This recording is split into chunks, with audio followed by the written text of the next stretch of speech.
Bismillahirrahmanirrahim.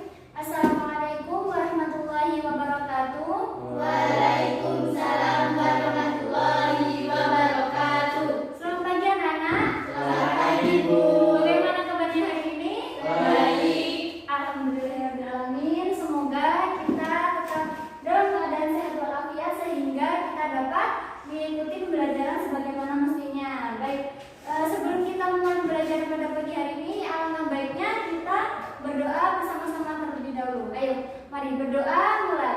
Bismillahirrahmanirrahim. Raditu billahi rabba wa bil islami dina wa bi Muhammadin nabiyyan wa rasula. Rabbi zidni ilma warzuqni fahma. Amin ya rabbal alamin. Baik, alhamdulillahirrahmanirrahim. Langsung saja hari ini Bu awali dengan absen terlebih dahulu ya. Yang pertama Andini, kemudian Sofi, baik, kemudian Rio, selanjutnya Adis, selanjutnya Nisa. Oke, hadir semua ya. Langsung saja. Nah, pembelajaran pada hari ini yakni tentang pendidikan agama Islam, yakni KD1. KD1T8 menerapkan ketentuan khutbah, tabligh dan dakwah sesuai dengan syariat Islam. Nah, sebelum Ibu membahas lebih lanjut, ada yang tahu nggak arti dari dakwah itu apa? Memberikan nasihat. Oh ya, benar. Pintar sekali. Nah, oke, kita lanjut. Apa itu khutbah sesuai dengan yang dikatakan dengan Mbak Andini? Mbak Sofi tadi ya. Khutbah memberikan nasihat atau ceramah. Nah, menurut istilah khutbah sendiri berarti kegiatan ceramah dengan sejumlah orang Islam dengan syarat dan rukun tertentu yang berkaitan langsung dengan keabsahan atau kesunahan ibadah. Nah, jadi ini ya Mbak, mas-mas yang kalau di masjid terus ada ustaz ceramah itu termasuk dalam khutbah. Nah, jenis khutbah ini yang pertama khutbah Jumat, kemudian khutbah Idul Fitri dan khutbah Idul Adha. Pasti semua kalau pas waktu sholat Idul Fitri dan Idul Adha mendengarkan dengan sesama kan? Iya. Terus habis itu khutbah istisqa. Apa itu istisqa? Ayo, ada yang tahu istisqa apa? Istisqa merupakan sholat pas waktu tidak ada hujan. Jadi kita meminta kepada Allah untuk berdoa agar diturunkan hujan melalui sholat yang dinamakan sholat istisqa. Nah, kemudian khutbah gerhana dan yang selanjutnya khutbah nikah. Oke, kita lanjut pada tabligh. Tabligh berarti menyampaikan, kemudian memberitahukan dengan lisan. Nah, sedangkan menurut istilah tabligh pengertiannya bagaimana? Ayo Mas Rio dibaca. Tabligh berarti menyampaikan, memberitahukan dengan lisan. Menurut istilah tabligh adalah kegiatan menyampaikan pesan. Kemudian Allah SWT secara lisan kepada satu orang Islam atau lebih untuk diketahui dan diamalkan isinya. Misalnya Rasulullah SAW memerintahkan kepada sahabatnya yang datang di masjid untuk menyampaikan suatu ayat kepada sahabat yang tidak hadir. oke, terima kasih Mas Rio. Nah, dalam pelaksanaan tabligh ini biasanya seorang mubaligh. Nah, seorang mubaligh ini adalah orang yang menyampaikan tabligh. Sedangkan kalau untuk yang perempuan namanya dinamakan apa? Mubalighoh. Nah, oke. Biasanya seorang mubaligh menyampaikan tablighnya dengan gaya retorika yang menarik. Nah, biasanya kalau khutbahnya itu kalau menyampaikannya nggak ada guyonan tuh bosan nggak kalian? Nah, pastinya bosan kan ya. Makanya kalau menyampaikan tabligh, apalagi tabligh kan menyampaikan ajaran agama ya. Jadi harus dengan keadaan yang misalnya ada guyon-guyonan kayak gitu, maksudnya nanti ilmunya benar-benar masuk ke kitanya. Oke, ada pula sekarang istilah tabligh akbar. Nah,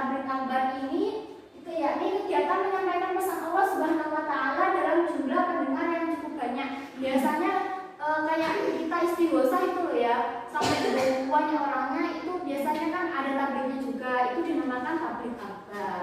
Oke, lanjut pada bahasan dakwah. Nah, dakwah berarti memanggil, kemudian menyeru, mengajak pada sesuatu hal.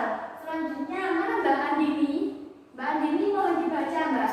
Menurut istilah, dakwah adalah kegiatan mengajak orang lain, seseorang atau lebih ke jalan Allah SWT secara lisan atau perbuatan. Di sini dikenal adanya dakwah bilisan dan dakwah bilhal. Ya, terus Kegiatan bukan hanya ceramah, tapi juga ayo kenapa ketawa Mbak? Gak apa-apa dilanjutin aja. Ayo. kegiatan bukan hanya ceramah, tetapi juga aksi sosial yang nyata.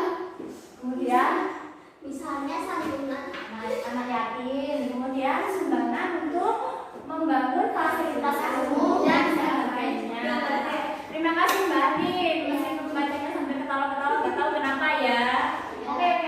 Mengenai dalil dari dakwah ini sudah dijelaskan dalam Quran surat Ali Imran ayat 104 yang artinya, dan hendaklah di antara kamu ada segolongan orang yang menyeru kepada kebajikan, menyuruh berbuat yang ma'ruf dan mencegah dari yang munkar, dan mereka itulah orang-orang yang beruntung. Nah, dari sini Ibu Guru mau tanya, persamaan antara dakwah dengan tabligh itu apa? Apa? Sama-sama menyampaikan. Nah, oke, pinter semuanya. Oke, kita lanjut pada tata cara khutbah. Tata cara khutbah, orang yang berkhutbah dinamakan apa? Dinamakan apa?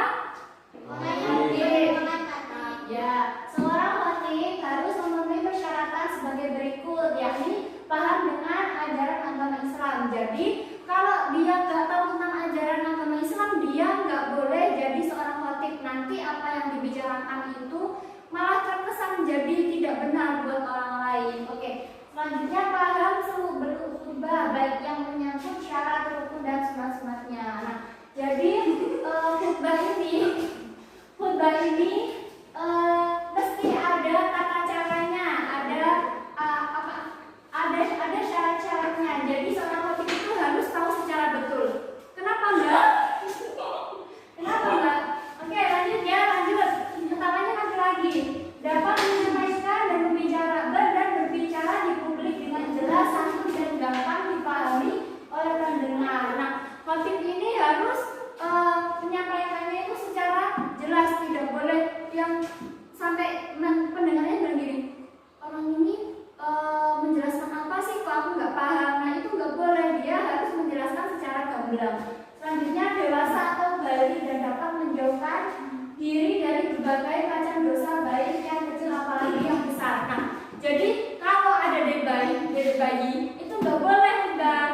Nanti malah pas bayinya nangis, ayo masa mau Mbak, itu namanya belum balik ya. Jadi kalau udah balik itu sudah harus dewasa. Oke, selanjutnya memiliki ilmu keislaman yang mumpuni. Oke, lanjut pada syarat khutbah. Syarat khutbah yaitu suatu hal yang harus dipenuhi sebelum melaksanakan khutbah Jumat. Adapun syarat dua khutbah yaitu dimulai sesudah masuk waktu duhur. Nah, biasanya kan kalau waktu hari Jumat itu kita kan pas waktu sholat Jumat itu mendengarkan khutbah kan ya, pas waktu sholat duhur gitu. Oke, selanjutnya khatib hendaknya berdiri jika mampu. Kalau dia memang benar-benar mampu, dia harus berdiri gitu. Selanjutnya khatib hendaklah duduk sebentar antara khutbah satu dengan khutbah kedua. Kemudian yang keempat, suara khatib harus dapat didengar jemaah. Selanjutnya khatib harus suci dari hadas dan najis. Jadi dia secara badan harus benar-benar suci, dia harus mempunyai wudu dan dia terhindar dari keadaan yang dinamakan najis. Kemudian khatib harus menutupi auratnya dan yang terakhir adalah tertib. Nah, bagaimana nih Mas Rio selalu mengikuti sholat Jumat apa enggak nih kira-kira? Yang mana? Kok setiap hari? Ya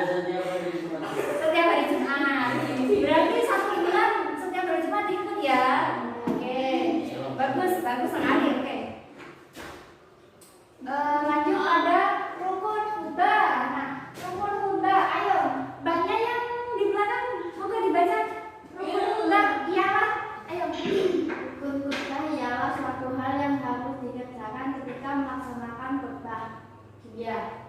Adapun rukun 2 khutbah adalah sebagai berikut: membaca puji-pujian, membaca syahadat, membaca sholawat kepada Nabi Muhammad SAW, membaca tentang takwa, membaca ayat Al-Quran dalam salah satu khutbah, mendoakan kaum muslim pada khutbah kedua. Oke, makasih ya Mbak. Oke.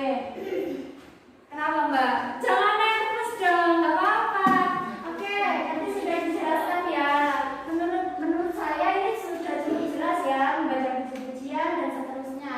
Nah, mengenai sunnah khutbah yaitu suatu hal yang sebaiknya dilaksanakan dalam khutbah Jumat. Adapun sunnah khutbah adalah khutbah disampaikan di tempat yang lebih tinggi. Khotib menyampaikan khutbah dengan kalimat yang jelas, sistematis dan tidak terlalu panjang. Jadi dia kalau menyampaikan khutbahnya harus jelas, singkat, padat. Kalau di pelajaran bahasa Indonesia udah diajarin kan ya. Nah, oke. Selanjutnya khotib hendaklah menghadap ke arah jamaah. Nggak mungkin khotib itu mau ceramah nggak apa-apa hadapnya begini kan nggak mungkin, harusnya kan begini gitu kan ya. Oke, selanjutnya khotib hendaklah memberi salam pada orang khutbah. Segala sesuatu itu memang harus sebaiknya diawali dengan yang namanya salam. Oke. Selanjutnya khotib duduk sebentar sebelum memberi salam. Khotib membaca surat Al-Ikhlas ketika duduk di antara dua khutbah. Yang terakhir, khotib menerbitkan 3 rukun khutbah yaitu pujian, sholawat Nabi SAW dan wasiat takwa.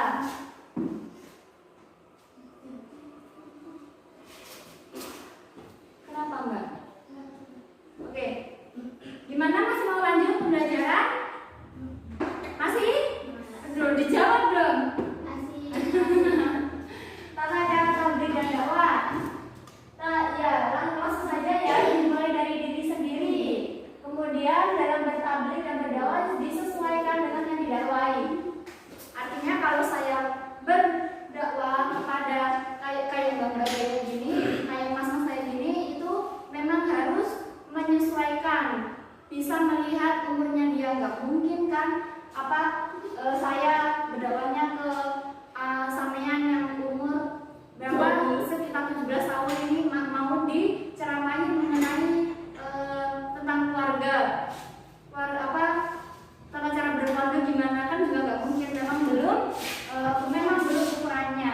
Selanjutnya dai menyampaikan dengan ucapan yang tegas, dan yang terakhir dai mengajak orang-orang yang didakwa dan memberikan contoh melalui perbuatan sesuai dengan ucapan dari sang dai, sesuai dengan Quran surat Al-Ahzab ayat 21 yang artinya yang berbunyi Bismillahirrahmanirrahim, laqad kana lakum fi Rasulillahi uswatun hasanah. Nah, uswatun hasanah yakni memberikan contoh yang baik.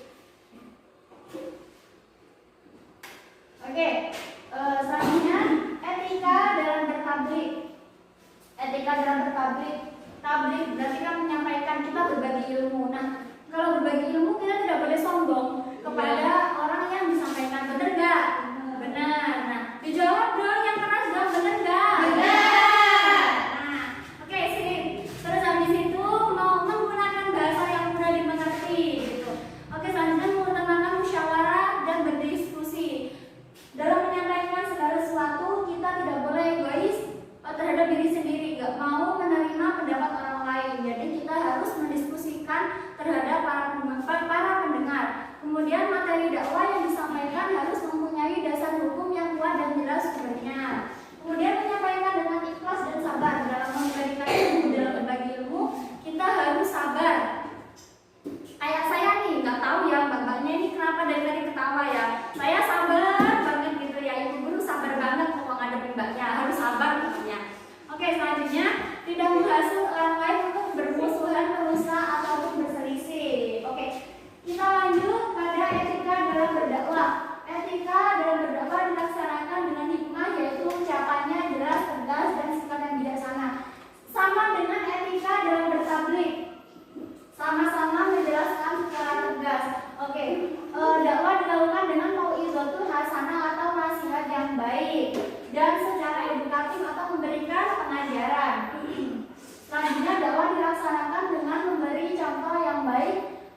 uswatun hasanah.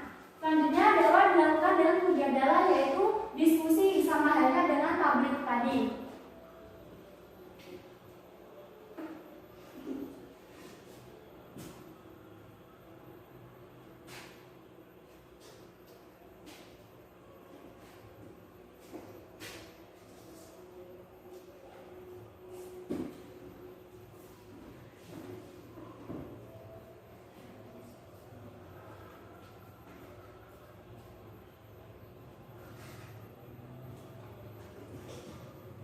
Oke, kesimpulannya pada pembelajaran hari ini antara dakwah, tabligh, dan khutbah itu sama-sama bertujuan untuk menyampaikan apa? Menyampaikan ajaran agama Islam kepada seluruh umat manusia agar dia itu mempunyai kayak semacam pedoman gitu loh, semacam pegangan hidup agar kelak nanti mereka itu hidup dengan ajaran dengan tuntunan agama agar kelak ya bahagia di akhirat maupun di dunia maupun di akhirat. Oke, sampai sini apakah ada yang mau bertanya?